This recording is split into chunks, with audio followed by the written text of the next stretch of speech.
बिस्मिल्लाहिर्रहमानिर्रहीम नहमदुहु व नुसल्ली अला रसूलिहिल करीम। सही मुस्लिम किताबुल ईमान बाब बयानिल ईमान वल इस्लाम वल इहसान व वजूबिल ईमान बिअस्बातिल क़द्रिल्लाहि सुब्हानहु व तआला वगैरह, यानी बाब ईमान, इस्लाम और एहसान का बयान और अल्लाह सुब्हानहु व तआला की तकदीर पर ईमान लाना वाजिब है वगैरह। हदीस नंबर 1। याहिया बिन यामर से रवायत है कि सबसे पहले बसरे में जिसने तकदीर के बारे में गुफ्तगू की वो माबद जोहनी था। मैं और हमीद बिन अब्दुर्रहमान हमेरी दोनों हज या उम्रे के लिए निकले तो हमने कहा कि काश हमें रसूलुल्लाह सल्लल्लाहु अलैहि वसल्लम के सहाबा में से कोई मिले तो हम उससे इस बारे में सवाल करें जो ये लोग तकदीर के बारे में कहते हैं। तो हमें हज़रत अब्दुल्ला बिन उमर रज़ी अल्लाह अन्हुमा के मस्जिद में दाखिल होते हुए मुलाकात का मौका मिल गया। चुनाचे मैंने और मेरे साथी ने उनको दरमियान में कर लिया। हम में से एक उनके दाएं और एक उनके बाएं हो गया। मुझे ख्याल था कि मेरा साथी मुझे गुफ्तगू करने का मौका देगा।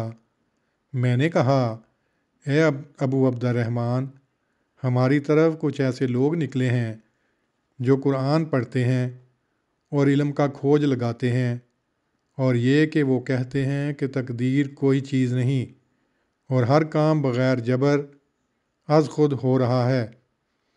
आप रज़ी अल्लाह अन्हो ने कहा कि जब तुम ऐसे लोगों से मिलो तो उन्हें बता दो कि मैं उनसे बरी हूँ और वो मुझसे बरी हैं, और कसम है उस ज़ात की जिसकी अब्दुल्ला बिन उमर कसम खाता है कि अगर उनमें से किसी के पास ओहद पहाड़ जितना सोना हो और वो उसे खर्च करे तो भी अल्लाह उसे कबूल न करेगा जब तक वो तकदीर पर ईमान न लाए।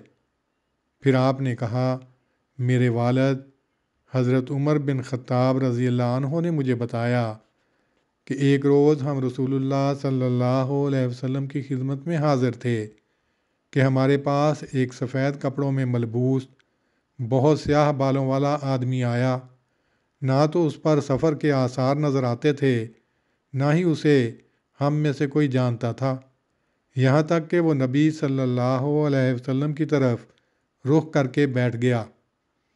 उसने अपने दोनों घुटने आप सल्लल्लाहु अलैहि वसल्लम के दोनों घुटनों से लगा दिए और अपने दोनों हाथ दोनों रानों पर रखे और फिर कहा, है मोहम्मद सल्लल्लाहु अलैहि वसल्लम, मुझे इस्लाम के बारे में कुछ बताइए।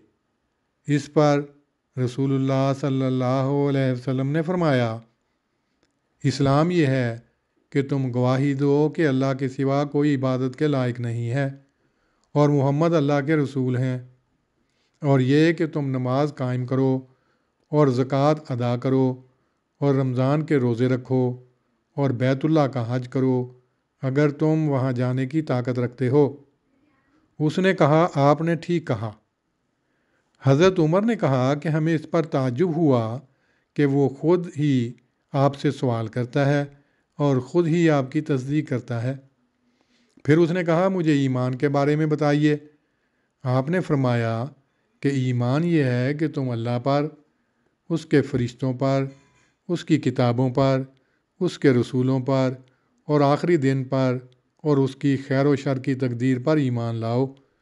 उसने कहा कि आपने ठीक फरमाया। फिर उसने कहा कि मुझे एहसान के बारे में बताइए। आपने फरमाया कि एहसान ये है कि तुम अल्लाह की इस तरह इबादत करो कि गोया तुम उसे देख रहे हो। अगर तुम उसे नहीं देख रहे तो वो तुम्हें यकीनन देख रहा है। फिर उसने कहा कि मुझे उस घड़ी के बारे में बताइए।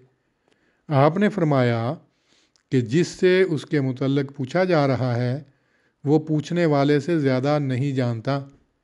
फिर उसने कहा कि मुझे उसकी कोई निशानी बताइए। आप सल्लल्लाहु अलैहि वसल्लम ने फरमाया कि लौंडी अपने मालिक को जनेगी और तुम देखोगे कि नंगे पाँव, नंगे बदन मोहताज और बकरियां चुराने वाले बुलंद व बाला इमारतें बनाने में एक दूसरे से मुकाबला करेंगे। उन्होंने कहा। फिर वो चला गया, यानी हज़रत उमर ने कहा। मैं कुछ देर वहाँ रहा तो आपने मुझसे फरमाया कि ए उमर, क्या तुम जानते हो कि ये पूछने वाला कौन था? मैंने अर्ज़ किया, अल्लाह और उसका रसूल ज़्यादा जानते हैं। आपने फरमाया, ये जिब्राईल थे जो तुम्हें तुम्हारा दीन सिखाने तुम्हारे पास आए थे। अल्लाहुम्मा सल्ली अला मुहम्मदिन व अला आले मुहम्मद कमा सल्लैता अला इब्राहीम व अला आले इब्राहीम इन्नका हमीदुम मजीद। अल्लाहुम्मा बारिक अला मुहम्मदिन व अला आले मुहम्मद कमा बारकता अला इब्राहीम व अला आले इब्राहीम इन्नका हमीदुम मजीद।